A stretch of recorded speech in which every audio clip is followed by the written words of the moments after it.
Heart में whole 3 तरीके से हो सकते हैं।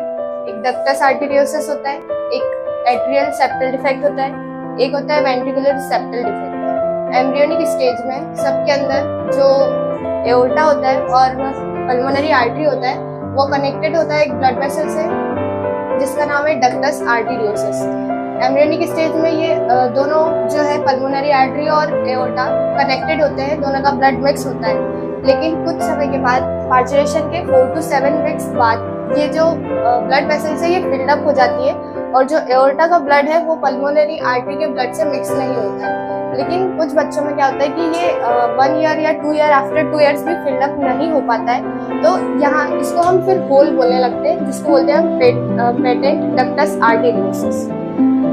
ये एक तरीके का होल हो सकता है। दूसरा होल होता है जो कि होता है राइट एट्रियल और लेफ्ट एट्रियल के बीच में जो सेप्टम होता है वो घुल जाता है, तो जिससे जो राइट एट्रियम का ब्लड होता है वो लेफ्ट एट्रियम के ब्लड से मिक्स होने लगता है। यहाँ पे ऑक्सीजनेटेड ब्लड और डीऑक्सीजनेटेड ब्लड की मिक्सिंग होने लगती है।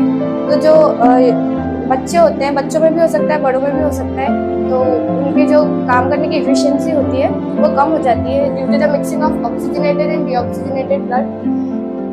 तो जब ये वाला सेप्टम जो कि राइट एट्रियम और लेफ्ट एट्रियम के बीच में है ये घुल जाता है, इन दोनों का ब्लड मिक्स होने लगता है, तो इसको हम बोलते हैं एट्रियल सेप्टल डिफेक्ट। ऐसे ही अगर वेंट्रिकल के बीच में जो सेप्टम प्रेजेंट है वो घुल जाता है, किसी में डेवलप नहीं हो पाता है, तो राइट वेंट्रिकल का जो ऑक्सीजनेटेड ब्लड डीऑक्सीजनेटेड ब्लड है वो लेफ्ट वेंट्रिकल के ऑक्सीजनेटेड ब्लड से मिक्स होने लगता है, तो इस डिफेक्ट को हम बोलते हैं वेंट्रिकुलर सेप्टल डिफेक्ट। वेदांशी, वो लिगामेंटम आर्टेरियोसम क्या होता है?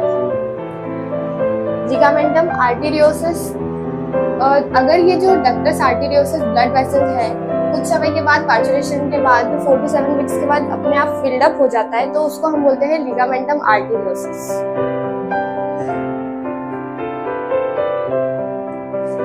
किसी को कोई क्वेश्चन?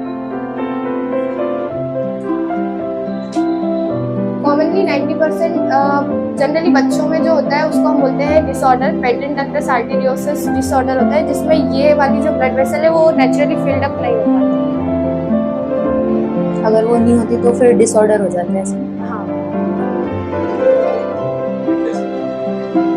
इसको ट्रीट करने के लिए हम सर्जरी कर सकते हैं।